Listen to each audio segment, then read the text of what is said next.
Okay, good evening, everyone. I assume you can hear me because I can hear myself. Welcome to tonight's kickoff for the 2024 TCS New York City Marathon Training Panel Series. In tonight's event, you're going to hear from our panel of experts who will be sharing their knowledge and experience to help you understand why having a coach can make a difference in your training and performance. So before we get started, we're going to go over some basic logistical information. If you require an assistive listening device and you did not request one, you are more than welcome to see my colleagues to my right, and they can help set you up with one. If you need to use the restroom, we have accessible and gender-neutral restrooms around the corner behind us. This event is being live streamed, which is why there was a couple-minute delay. The event is being live streamed on the New York Roadrunners YouTube page, and it will then be a recording in about 24 hours. That recording will be closed captioned, but please do keep in mind that the closed captions are auto-generated, so some of the stuff we say might be a bit of a mumble. But that's why you're here in person. And also, we will be taking questions from the audience. We'll give preference to the folks that are here in person, and then we will also take questions from the audience on the live stream. That will be later on in the event today, so please hold on to those questions, and we will get to you a bit later. So to start off, my name is Saman Wakad. If you have come here for a training panel over the past year or so, you've seen me in person. I ask the questions that folks might think are a bit silly to sometimes ask. I am the Diversity, Equity, and Social Responsibility Specialist here at New York Roadrunners. And for the folks in our audience or those online who might be blind or have low vision, we'll be doing some physical descriptions for myself and the speakers. And I am a South Asian woman. I'm wearing dark-rimmed glasses. I also have on a dark blue jacket with the TCS New York City Marathon and New Balance logos on the front in orange. And I'm also wearing a dark blue headscarf. And we will now move on to our speakers, the folks that are actually here to listen to. So next to my left, we have Philippe Preston. Philippe Preston is a New York Roadrunners coach. Philippe started running in high school on the cross-country and track teams and loved the feeling of training with a group. He left running for quite a while and picked it back up later in life as part of his recovery from an injury, and also because a colleague dared him to run a marathon. Great colleague. While training for that marathon, Philippe fell back in love with distance running and has been running and motivating others to run ever since. He coaches New York Roadrunners group training in Central Park at the Extended Tempo program, as well as our Run for the Future program. He also coaches middle school athletes in track and cross country and creates training plans for friends whenever they need it. What a great friend, Philippe. Hi, I'm Philippe. I'm wearing a dark blue t-shirt that says New York Roadrunners and Coach on it, black pants, and I have short-cut hair. Thank you, Philippe. And to Philippe's left is Kara Dudley. Kara is the founder and one-on-one coach for Rerouted Running. Kara is an RRCA certified run coach, NASM certified personal trainer, and an endurance nutrition coach. She is also an Abbott World Marathon Major 6-star finisher, a sub-3 marathoner, and has competed in ultra relays across the U.S. She is the founder of Rerouted Running, which is her one-on-one coaching business, where she coaches runners at all fitness levels, anywhere from the mile to the marathon. She has worked at Mile High Run Club, Equinox, and Grit in the past, and currently coaches the Bandit Marathon program as well as Manhattan Track Club. Kara? Thank you. My name is Kara. I'm wearing jeans today, a white tank top, white sneakers, and I have long brown hair, and I'm Middle Eastern, so I have tan skin. Great, thank you, Kara. And to Kara's left, we have Ryan Welsh, who is the head coach for Project Purple. Ryan grew up in Princeton, New Jersey, before going to college at Washington and Lee University in Virginia, where he went on to play 4 years of varsity college football. After college, he moved to New York City, the best place, and found running in his mid-20s as a major way to relieve daily stress. I'm sure a lot of folks do that. Since then, he's gone on to run 7 full marathons, 8 half marathons, 3 half Ironmans, and 1 full Ironman. It's impressive.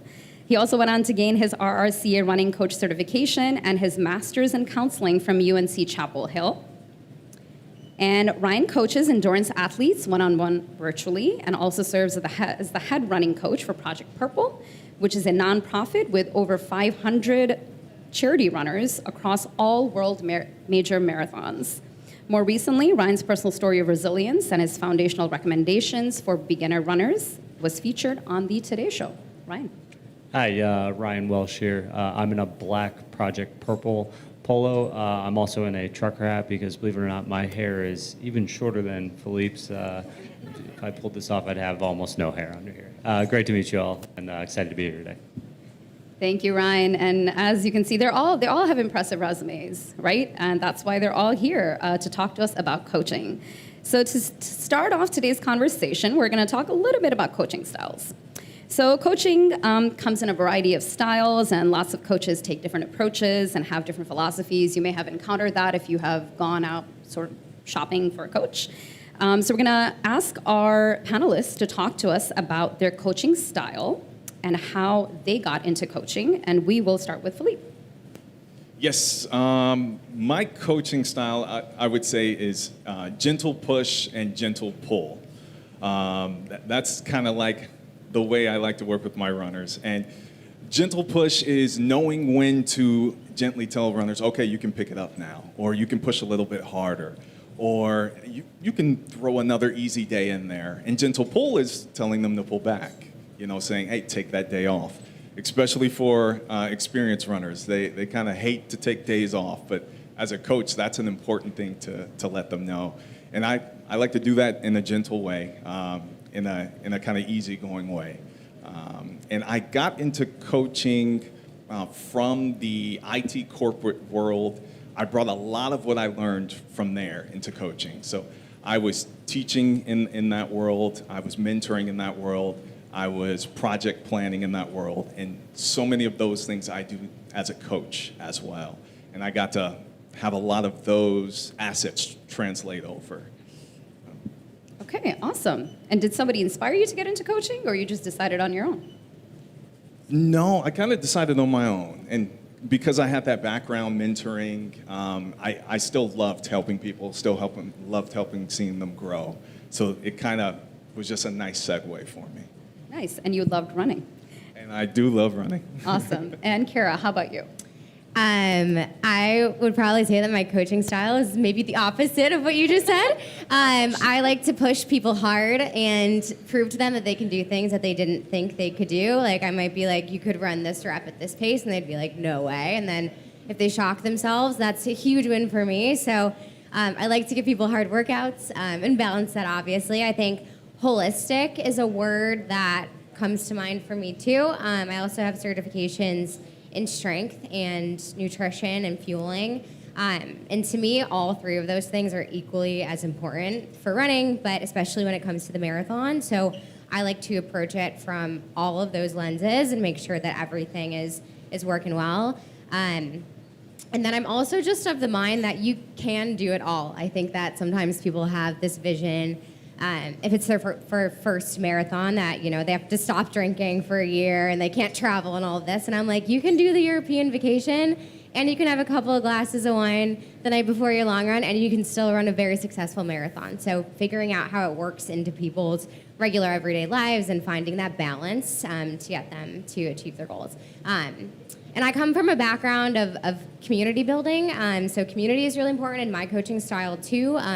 Of the people that I work with, I like to introduce people that I think could run together or pace together for long runs and things like that. So I think I'm constantly trying to connect people within the running community, especially people that are new and might not have any friends that are runners, which is kind of hard to find these days. But I'm thinking about how we can bring people together through this sport that we all love. Awesome. And how did you get into coaching? Yeah, I actually grew up dancing. I went to school for dance and was really bad at sports growing up. And I always just ran for fun. My parents ran their first marathon when they were 50, and it inspired me. I was like 20-something at the time, and I said to myself, okay, if my parents can do this at 50, I should be able to run a half marathon. So I signed up for one, and I did pretty well. And it kind of got me into it from there. And then my friends just started asking me for training plans. And I told them I didn't have a certification, so I eventually did that. And in 2020, I was working at WeWork for a long time, and I decided to walk away from that and start my coaching business. And it's been 4 years. It's been a a while now, but it's been the most incredible decision that I've ever made. Wonderful.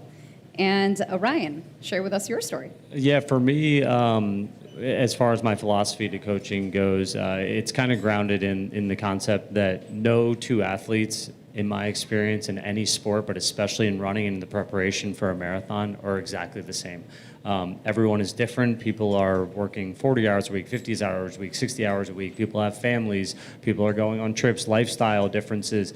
So no two athletes are the same. And so my job as a coach is to meet you where you are, to help influence the way that you're going about your week to week, your month to month, to get you to where you want to be. I think about it like this. When I start working with an athlete, I want to understand intimately what your current state is versus what your intended future state is, i.e., is it a marathon? What is your time goal? And then what does your lifestyle look like so that I can insert myself in between and influence a handful of variables to help you get to the place that you want to be and achieving the goals that you want.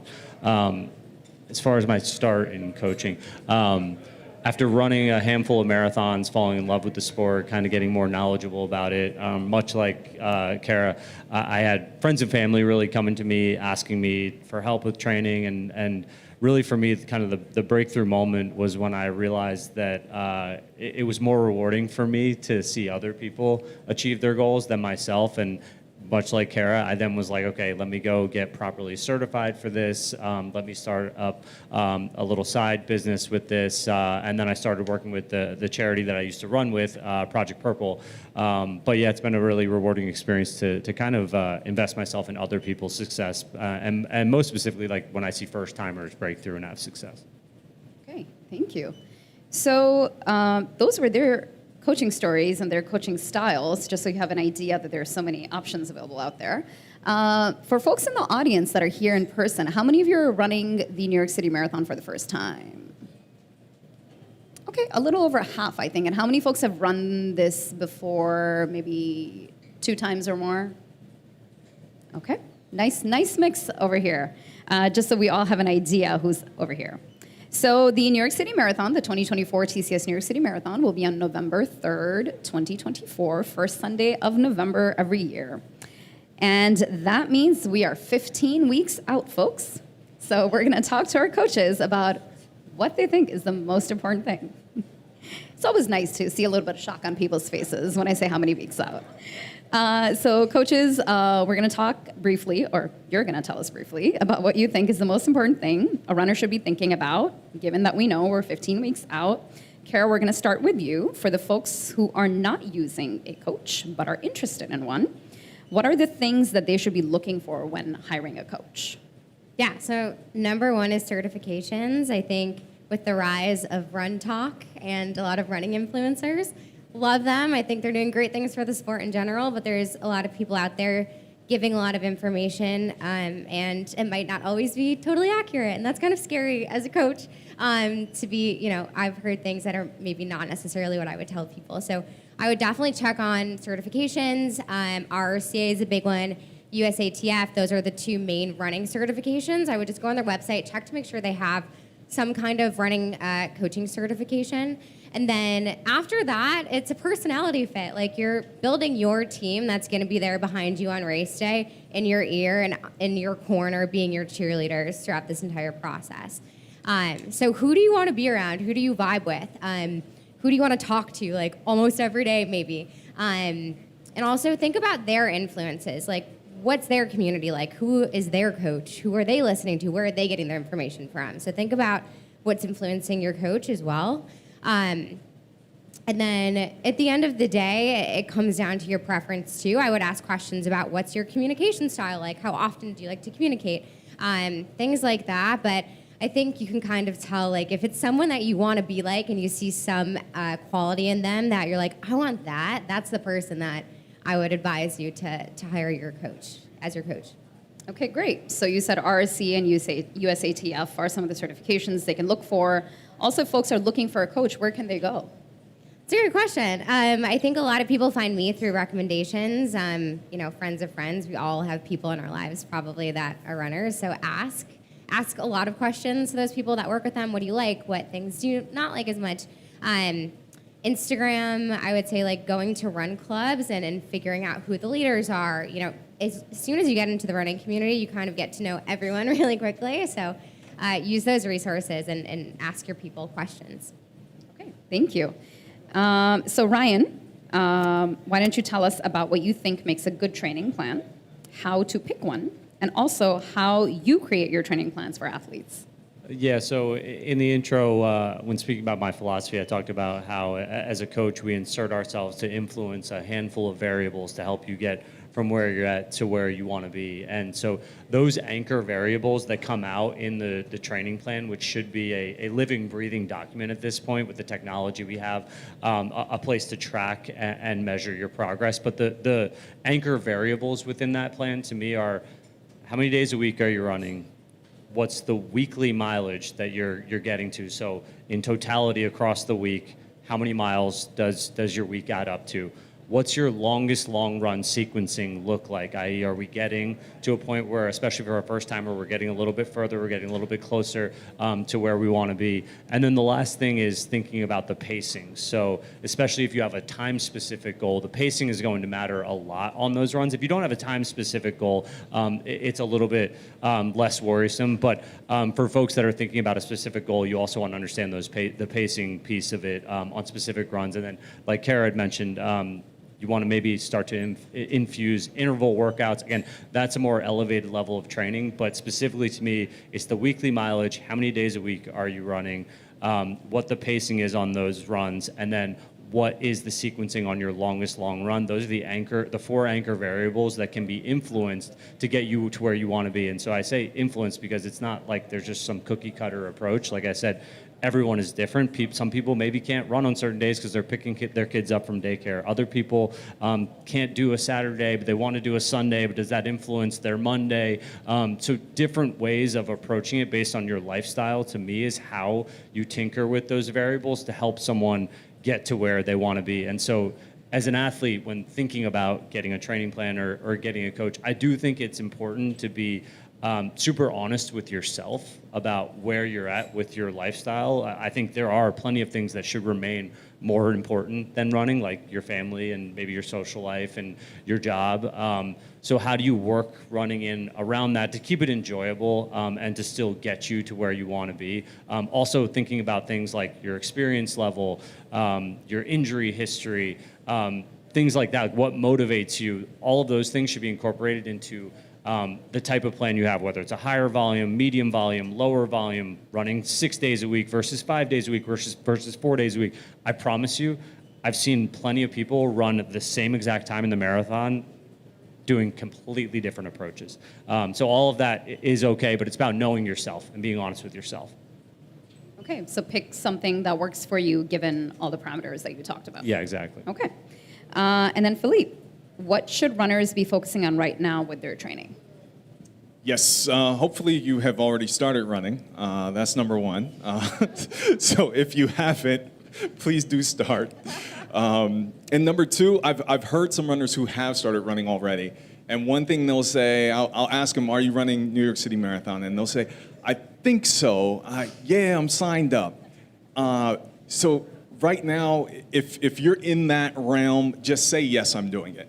Just in your head, say, yes, I'm running. Yes, other things can pop up. Things can come up in life. But just tell your mind right now, with 15 weeks out, yes, I'm going to do it.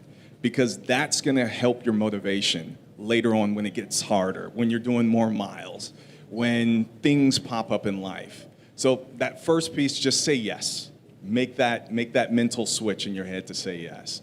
The other things to do is, it's a good time to try things. Very good time to try gels, try some new shoes. Very good time to try, if you're in New York, some of the route that you're going to run. That is just going to help so much later down the road. And you have this time to try now. Whereas once it gets a little bit later, you're going to be doing more miles.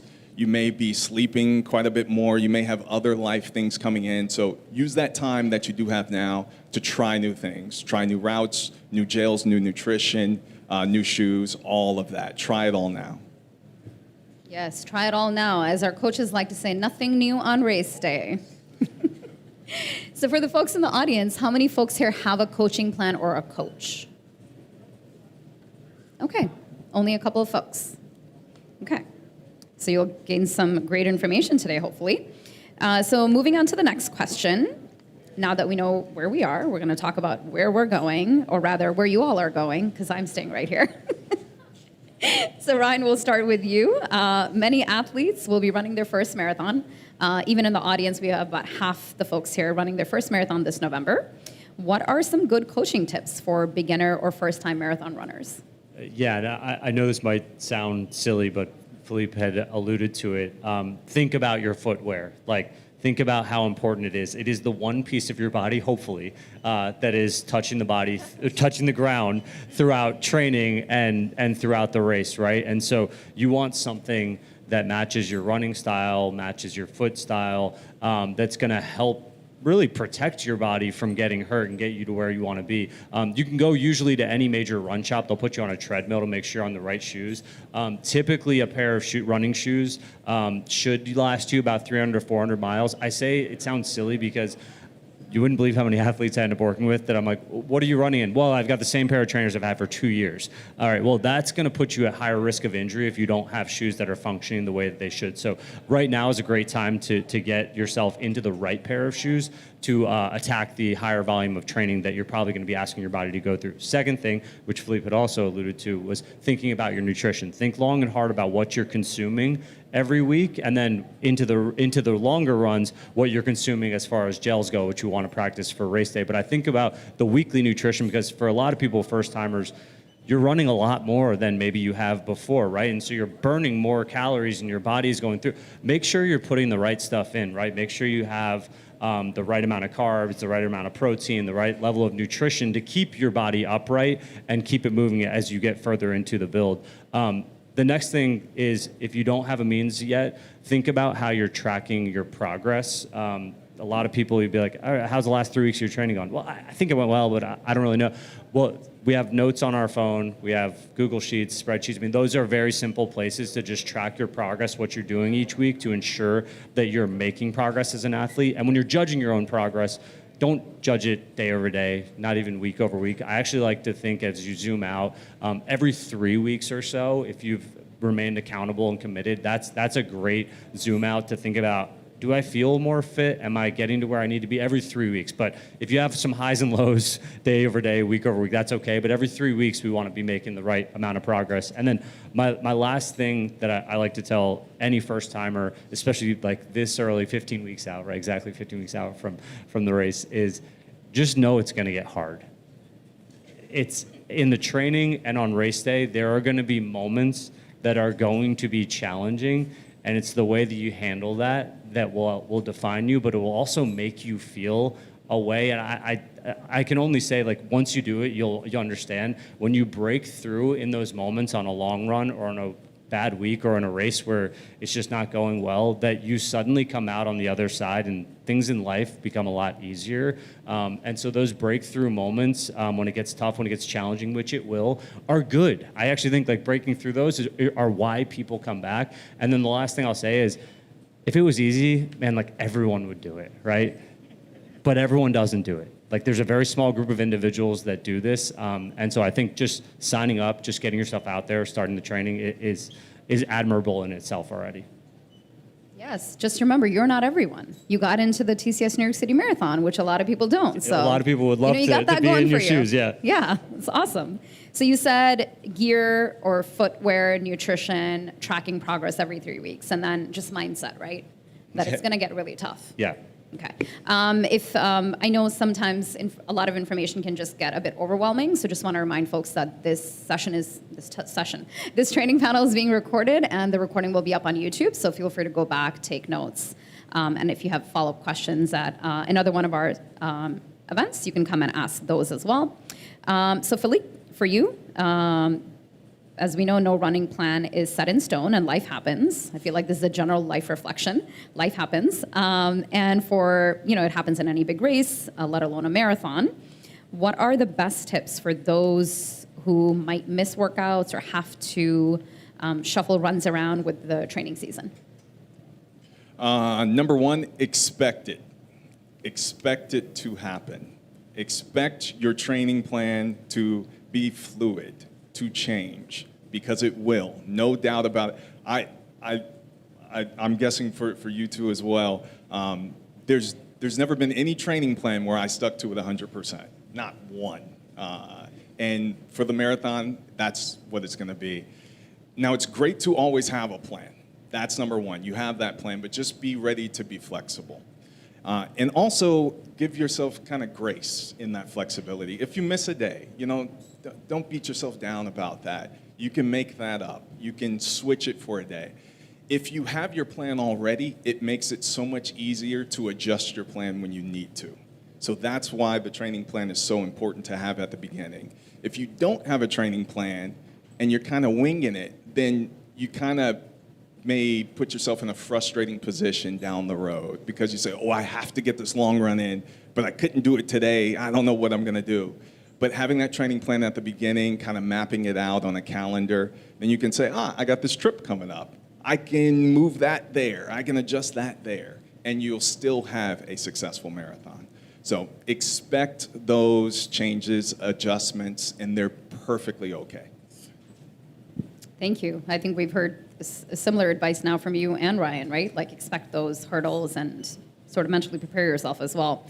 And Kara, why don't you talk to us about the benefits of a coach for the New York City Marathon? As we saw, only a couple folks have a coach or a coaching plan. What is your biggest advice for those looking to tackle the 26.2 mile distance? Yeah, so two-parter. First of all, I think it's important to get a coach for this race because it's a very nuanced course. It's not a super straightforward course like Chicago, for example, where you can look down at your watch, see what your pace is. You're going on a straight, flat path the whole time. This is a different beast. And one of my pet peeves about New York, I hate when people scare people about New York, is that they're like, oh, it's such a hard course, it's so hilly. Okay, great. It's just a different course. You can attack it, and you can do just as well at New York as you can at any other course, but you need a good plan to be able to do it. And you can't expect to train on the West Side Highway every single day and then go be put on bridges and hills and be torn apart on race day and do well. So you have to practice on the course that you're running in some way. I don't expect you to run the course every day, but how can you mimic that? So Central Park, get some workouts in on those rolling hills in Central Park and Prospect Park. So I would say, we live here where the course is. It's amazing. It's a golden opportunity to be able to run the course as well. So get in practice on that. And I would say my number one tip for New York specifically is figure out what marathon effort is for you, because you're not going to be rocking at the same pace the whole time. And you're going to have to be okay with that mentally. It's really scary when you look down and you're like, okay, my average marathon goal pace is an 8-minute pace, and you're going uphill and you're at like an 8:30, 8:45. How do you deal with that mentally, right? Because you will be doing that. Your pace will fluctuate throughout, and it should. So how can you clue into the effort and really, truly understand, like, if I close my eyes and I don't have my watch on, how can I find that 8-minute pace? There's a lot of ways you can do that. You can try to run without looking at your watch and then check back later. You can do workouts on rolling hills and figure out how do we average at that 8-minute pace? How can we be at 8:30 going up and 7:30 going downhill?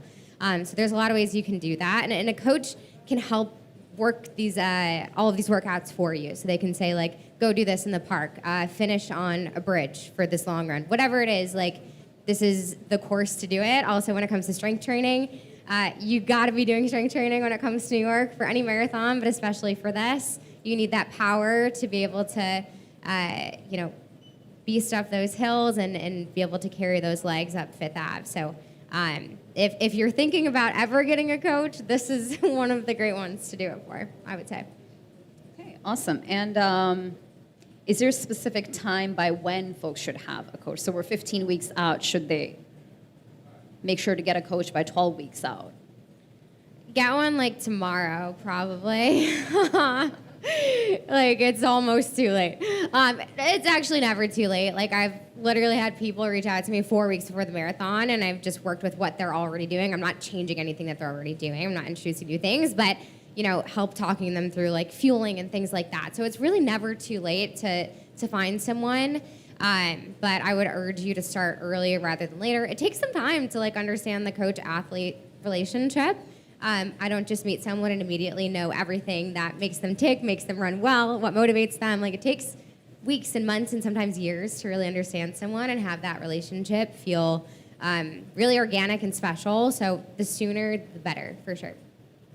Okay, wonderful. You have one day, folks, tomorrow. You must get a coach tomorrow. So we're going to move into audience questions in just a few minutes. If you have any questions, just hold on to them for a couple minutes. And for the folks online, Coach Steve and I believe Coach Ben are monitoring, no, only Coach Steve.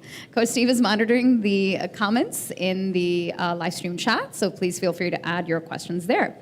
So we've talked about different coaching styles. We've talked about what you think is most important. And obviously, we're going to take questions from the audience. But any final piece of advice that you folks might have that you just want to make sure to share with the audience here on the live stream and the recording? And Philippe, we'll start with you. Yes, I will say have fun in the training. The training can be just as much fun as the race. So enjoy the training. Enjoy the fact that if this is your first New York Marathon, you're kind of putting yourself through something brand new, and you're growing, and it's difficult. But enjoy that change. Enjoy that growth. And then with the marathon, you kind of get that cherry on top. So all of this is building that cake. That's what the training is. The marathon, actually running it, is the cherry on top. So enjoy the training. Wonderful. I would say just keep showing up. If you get out the door every single time you have a run or a workout planned and you execute most of the plan, like we said, you're not going to do everything perfect, but if you can get most of the plan done, you're going to do a great job and you're going to feel really good about yourself. And don't get discouraged. Like I love referring to Alexi Pappas's rule of thirds. If anyone heard of this before, she just says like if you have a training period, a third of the time you're gonna feel like I'm the best runner in the world, I'm amazing, I'm so good at this. Another third you're gonna be like, I'm never running again. That was the most horrible workout ever. I hate this sport. Another third, it's gonna be like, that was fine, that was good, normal, checked it off. And if you're having like those thirds within a whole training period, you're doing it right. You're not supposed to do great at every single run. So don't get down, just keep getting out the door and keep showing up and you'll be really proud of where you find yourself. All right. Just quickly, show of hands, how many first-timers are here again? Okay, let me tell you this. When you cross that finish line in November, which you will, it will change your life. And think about that throughout the training. There's a lot of like sports psych exercises around visualization, so visualizing an important moment and thinking about it so that it will happen. On these longer training runs, when it gets hard, start to visualize what it will feel like running that final stretch and crossing that finish line. I promise you, some of you might be laughing, but you're going to think about it on one of these long runs, and it's going to get your emotions going because I promise you, like I said, when you cross that finish line, it will change your life. Your life will not be the same after that in the best way possible because you're going to break through and do something that very, very few people have done. So think about that. Great advice. It's going to change your life for the better, but for that, you have to show up every day. And also, you must enjoy yourself. That is wonderful. Pull it all together. Will I retain this after the panel? I don't know. So folks, we're going to move into audience Q&A. Coach Steve is going to come around and ask, he's actually going to hand you the mic. So if you have a question, please feel free to raise your hand. Let us know your name, if you're running the marathon for the first time, and please just try to keep your question brief. We'll start with you. Hi, my name is Ephraim. This will be my third marathon. The last one was in 2016. So I want to ask a question for individuals. So I have a friend who's going to be 59, okay? Actually, I'll be 59 when I'm running this race. So I'm in the J Corral. So my question is, my permanent mile at my age is probably much different than those that will be in the A, B, C, D corrals. So how many miles per week should I be running as of tomorrow? And what would be a good pace for a person my age? And lastly, can I run with upper spine pain while I'm training? sounds like a good time to get a coach. I'm just kidding. I'm not kidding, but yeah, like these really specific questions are a great thing to, I would say the spine piece of it is like talk to a PT. We can all help you navigate certain things about injuries, but we'll always push you towards that. And I would say it really varies. I would say if you're, 59 running the race, I would think about incorporating recovery and making sure that you're taking days in between runs a little bit more. And I would also say clue into effort. And in terms of total mileage, I personally would peak, let's say, the average runner at 50 miles per week, someone that's maybe done a marathon before. But I'll also factor into it time on feet. So if you're running a 12-minute pace, I might not peak you at 50 miles. I might peak you closer to like 40 or 35 miles because you're spending many hours out there. So I would say it really depends on like what that specific pace is, but I would think about that when you're trying to incorporate how many miles am I doing? I think about the total time. Yeah, no, I think when you had mentioned how many weekly miles should I be doing right now, and it's a tough question to answer with no context of what you've done up until now, because that's what would inform how many you could or should do next week. A typical guidance that I learned through our RCA certification class was weekly mileage in a training build probably shouldn't be increasing by more than 10 to 15% week over week.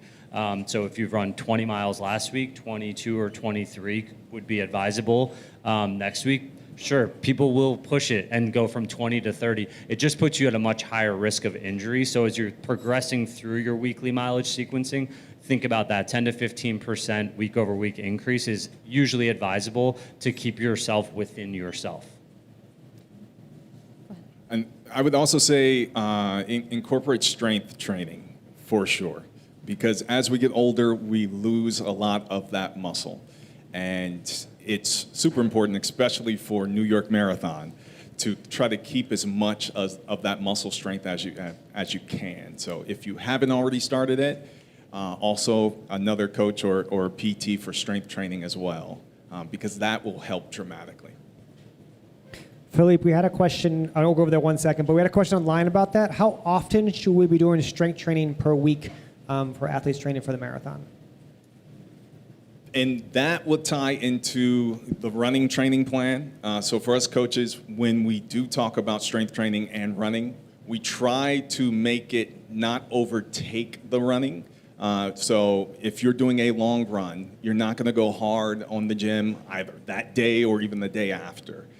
So, I mean, just doing it once a week is going to have a dramatic effect. Just even once a week. Start there, and also start with a personal trainer with that as well. If you have not done strength training before, please use a personal trainer so that they can teach you how to do it properly. But yeah, starting once a week is going to help a whole lot. So if folks don't do any strength training, they should start with at least 1 day a week. Okay, build from there. Hi, my name is Patricia, and I have a question. Are gels really necessary, or can you use real food? And do you need? And then my other question is: does a coach? Do you need a nutrition coach for while you're training for the marathon? So yeah, you can use real food for sure, and you kind of use and try out things. This is perfect time to try out things when you're on your long run, and try out things that you know are okay with your stomach. But definitely can use real food. You don't have to use gels, but hydration is super important. So that's one to think about. If you're on your long runs, you need to bring that with you, or make sure you plan for the water fountains where you're going. But I know some people they only use real food on their long runs and during the marathon. So you just really have to think about it properly. And if you are using real food, definitely see a nutritionist for sure. Yeah, this is why I got my certification in nutrition and fueling, because I didn't want people that I coached to be like, oh my God, I have to go get a running coach and a strength coach. and a nutrition coach. It can be so overwhelming, but all those things are so important. And I would say like you absolutely can fuel with real food. I would look at the fiber content of things. Anything that's higher in fiber, fat, or protein are things that could put your stomach at risk for GI issues. And most gels out there will have anywhere between like 18 to 25 grams of carbs. That's a typical gel. All gels are made pretty similarly, so it doesn't really matter like which one you pick. You're just looking for one that you jive with and that you can tolerate. So, and there's no shortage of all the different kinds of gels these days. So keep trying things. And if you're like, oh, gels just don't work with me, they can work with anyone. Your stomach is a muscle; it can adapt. You just have to practice and figure out what you can tolerate. And I do think there's a lot of drink mixes that you can look at too. So if you want to look outside of gels and solid food, there's definitely drink mixes that carry a lot of calories, a lot of carbs. And there's other ones that actually carry no calories and no carbs, but are really heavy in sodium and electrolytes. So thinking about those things as well is going to be important because, like Philippe said, nutrition is one aspect, but also hydration is another big piece of it too. And now's the time to test it all out, right? Not 4 weeks prior to the race or never on race day.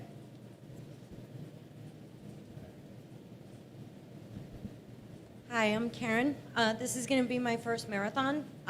This year I'm running with charity, but next year, so I'm doing the 9-1 for next year. So how do I handle things like this Sunday's race where it's a 5-miler, but I'm doing the runner training program and it wants me to run 8.7 miles. So how do I tackle that when it coincides with a race day? So a lot of our friends do this. They race all the time in the summer at the awesome NYRR races, but also we'll be training for a marathon. And kind of like whatever you're more comfortable with, but most of them will do, if they needed to get to 8 miles and it's a 5-mile race, 1.5 warm up, 5-mile race, 1.5 cool down immediately afterwards. Some will do the 5-mile race and then just tack on a bunch of miles after, might run like 6 or 7 miles after. But that's a pretty regular practice that people will go through. I would also say when it comes to the racing though, think about how it supports and is additive to your marathon training. Like racing this race completely all out, maybe that's what your intention is, but then think about the days that follow being kind to your body. Other people will approach a race and say, I want to do this at my marathon effort. So it's not going to be a PR at this 4-mile distance, 10K distance, 5-mile distance, but I want to practice being at marathon effort, and then I'm going to tack on some easier miles afterwards to get to the total long run mileage for the day. I think what I prefer in terms of distances is not always, but more likely encourage athletes to race the shorter distances, like a mile to a 5K, for example, to like really feel like they can race that because you can recover pretty quickly from it. Anything that's longer, like the Bronx 10-miler, for example, or a half, like I'll usually find a way to work that into a marathon effort workout. Hi, my name is Laurent. I've ran New York a few times, and I think switching from the physical side of training, but to the mental, no matter how many times you do it, that 20-mile wall, how do you mentally prep? And every time it hits me, that uphill on Fifth Avenue. So what is a great mental preparation from now till race day, and how to get over that hill and finish crying and smiling? I mean, certainly the visualization piece that I was talking about, but also just like, I don't know, like I actually say to people when I ran my first couple marathons and they're like, don't you always hit the wall? And I said, yeah, I actually have never had a race that I haven't hit the wall, maybe because I'm pushing too hard or whatever it is. But I usually say that it's actually why I keep coming back to the marathon, because in our everyday lives, there are very few moments that can simulate that, right? Which is why it's so hard to actually know how you're going to react when your back is against the wall and your body wants to quit and your mind wants to shut it down and you fight like hell to get through it. And I think about that moment in my life weeks later. And so that's why I actually go back to the race, because I want to feel that, because I want to know that I can do hard things and I can go to the edge of my mental capabilities and break through and feel a way that I haven't before. So I actually, as much as it's like, man, it sucks when it comes, I actually, like, weirdly mentally, I try to wire myself to crave it, because I'm like, how are you going to handle this? There is nothing that you can do to simulate it. So how will you handle it? And when you get through it, whether there's 30 minutes left in the race, 40 minutes left, there will be this euphoria about knowing that you can get through that, which, again, cannot be simulated in regular everyday life, in my opinion. Something cozy about New York is that, like, we go run in Central Park all the time, and that's when you're probably in a really hard spot. So I feel like for New York, for me, I'm like, oh, I'm just going for another run in the park. Like, I think we can use the home turf advantage as much as we can to be like, at least this is familiar. And the other thing that I really love to have my athletes do is, the week of the race while they're tapering, sit down and write in a notebook or on your phone or something, like, all of the memorable workouts from your training period. I think it's so easy to forget all of the really tough ones that you got through, or ones that you felt incredible, or ones that you just did with friends that you remember on trips. And it's like, those are the moments that you're drawing from when you're hitting that wall. It's like, okay, well, I did that really, really hard workout, so I can do this. Like, to be able to draw from past experience is really powerful to me. Yeah, I think I've heard people say before, like, which is very similar to that, is at that moment, like, this is when your training kicks in. This is why you did all the hard stuff in training, to handle that moment, because hopefully by race day, you're probably going to feel pretty good. Almost everyone does the first X amount of miles. But then when it starts to get hard, that's when the training, all the hard stuff you did, kicks in. And also, and this is when a coach really can come into play, because a coach can figure out, is that really a mental wall? Could that be a physical training wall? And we think it's a mental wall. And a coach can really help find out exactly what that wall is. Because it may not be just a mental wall. It could be, oh, maybe we can make adjustments to your training so that it's not a wall at all. And it may just be one we put in our head, but the slight adjustments to the training can kind of make that go away. Fueling, nutrition can help you get through the wall. Hi, Nissa. I'm running for the first year. I have a question. So outside of what you normally run, you want to do parts of the course that are different, right, than what you normally run. What has benefited you personally that you are happy you ran before you ran the marathon? Like, which parts of the course, or were there any? Like, recommendations are just personal to you. I would say Williamsburg Bridge for sure. I mean, that's one that's usually typically very accessible for people. Running that bridge definitely simulates Queensboro Bridge, Verrazano Bridge.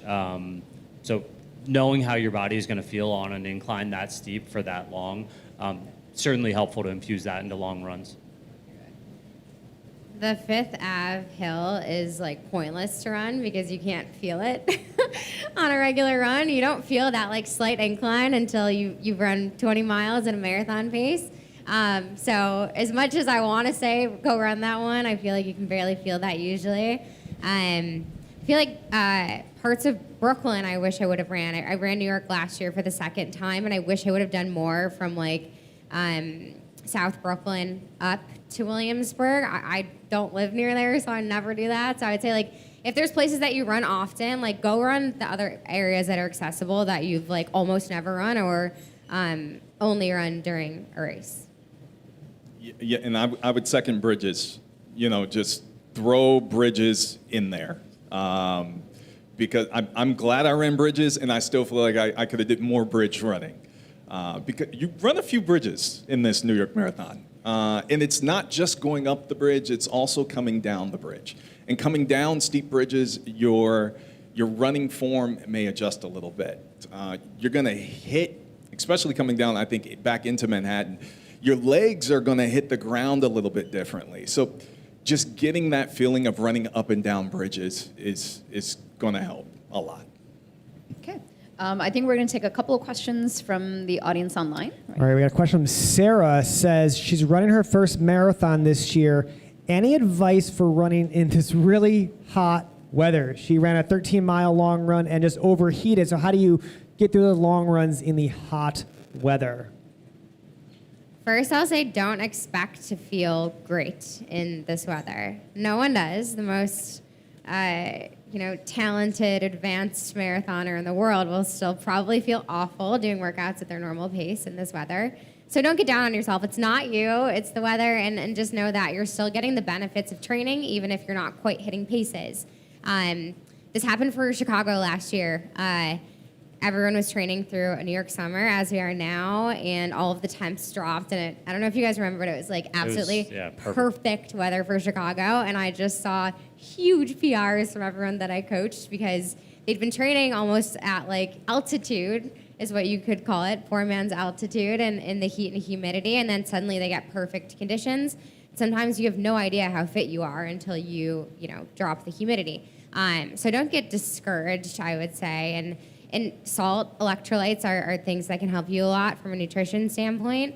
Be taking electrolytes on your run. Salt Stick is a brand that makes pills. They're just literally salt pills that you can swallow. So if you don't like carrying a bottle with you, if you don't have, Liquid IV or Element or anything like that in a bottle with you, take these pills. Salt Stick is the brand, and you can just take them with your gels.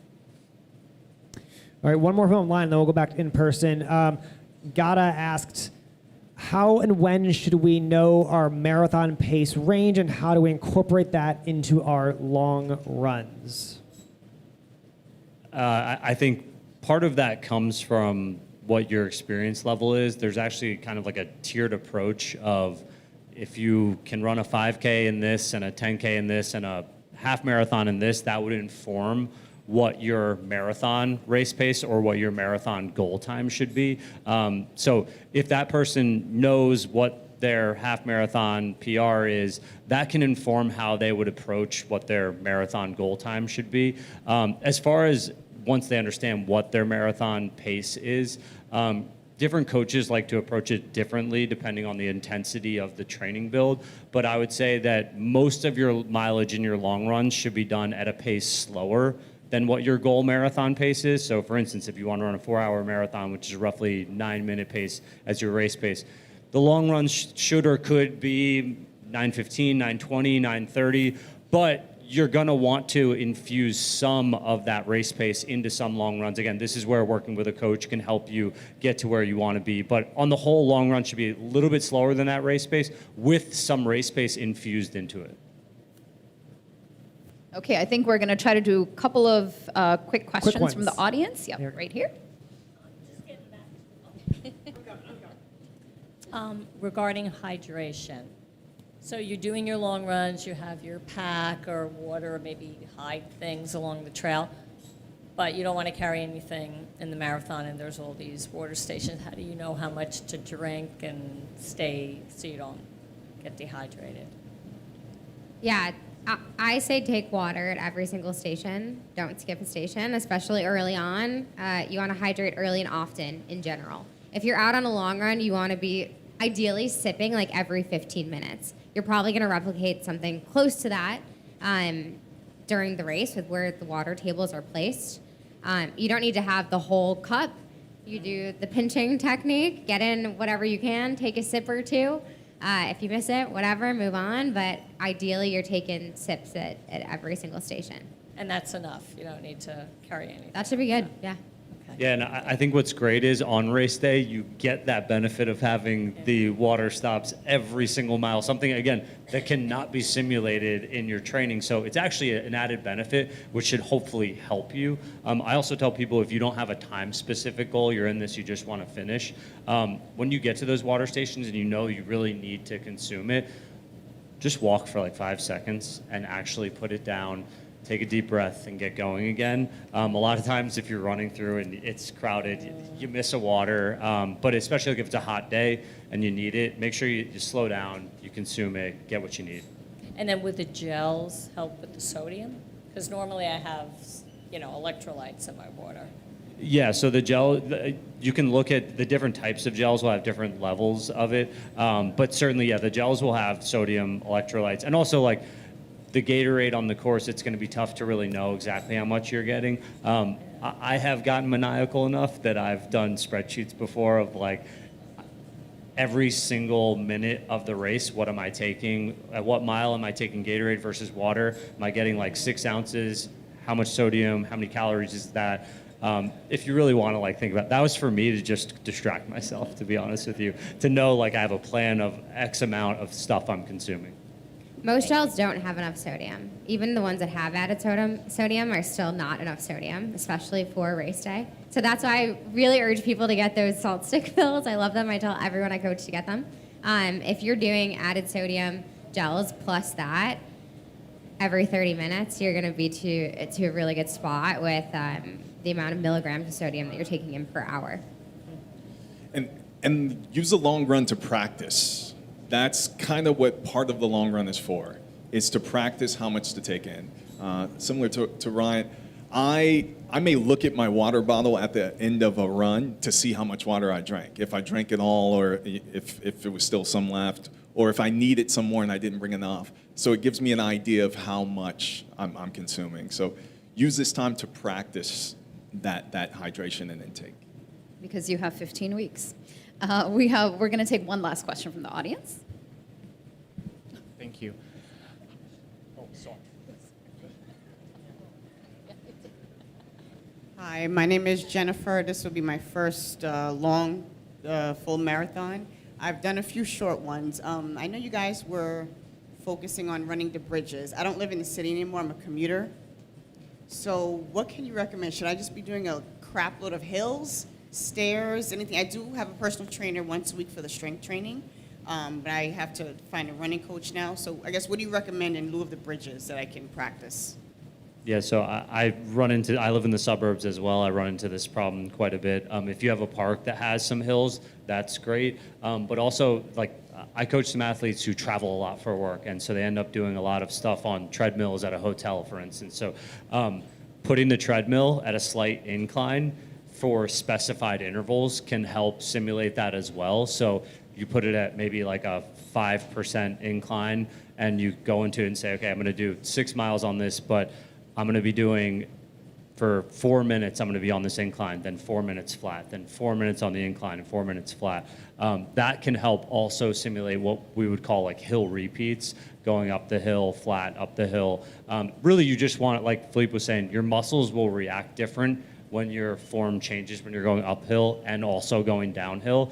And really doing it throughout the training is just to prep your body for that difference, because running flat is, you know, the same as like walking, right? Like it's the same monotonous movement, but uphill, downhill, it's going to impact your muscles and work your muscles in a slightly different manner.